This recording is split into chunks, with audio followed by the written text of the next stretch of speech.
दिल्ली और मुंबई के बीबीसी दफ्तर पर इनकम टैक्स की रेड जारी है। आज सुबह से ही इनकम टैक्स की जानिब से बीबीसी के दोनों दफ्तरों पर रेड मारी जा रही है। इंटरनेशनल टैक्स में गड़बड़ी को लेकर इनकम टैक्स की जानिब से ये जांच शुरू की गई है। बीबीसी ने अपने बयान में कहा है कि हमारी तरफ से पूरा ताउन किया जा रहा है। इनकम टैक्स जरूर इस पूरी कार्रवाई को टैक्स गड़बड़ी से जोड़ रहा है, लेकिन क्योंकि इस वक्त बीबीसी अपने गुजरात दंगों वाली डॉक्यूमेंट्री की वजह से तनाजा में चल रही है, इसी रेड की टाइमिंग को लेकर अपोजिशन ने कई सवाल उठाए हैं। कांग्रेस इसे जमहूरियत का कत्ल बता रही है, तो बीजेपी बीबीसी पर एजेंडे के तहत काम करने का इल्जाम लगा रही है।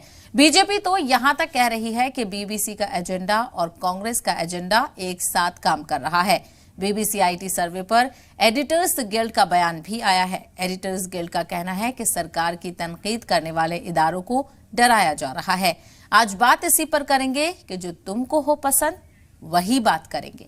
बहस का आगाज करेंगे, लेकिन उससे पहले रिपोर्ट देख लीजिए।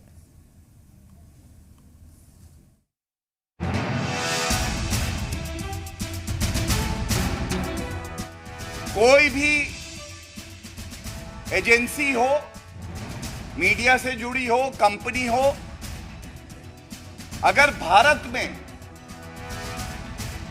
वो काम कर रही है तो उसको भारत के कानून को मानना होगा, उसका पालन करना होगा।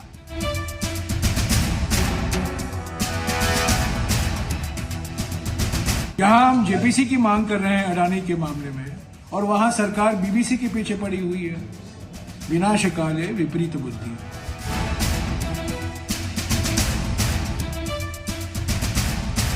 ये तो मोदी जी के पीछे 2002 से कर रहे हैं, और हर बार मोदी जी मजबूत होकर, सच्चे बनकर और जनता की ज्यादा लोकप्रियता हासिल कर बाहर आए।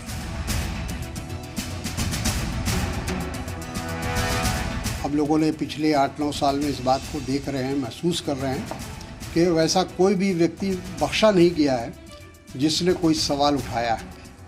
तो बीबीसी के साथ ये होना ही था, क्योंकि कुछ ही दिनों पहले उन्होंने एक तरह से प्रधानमंत्री को एक्सपोज करने का काम किया, जो 2002 में जो दंगा हुआ था गुजरात के अंदर।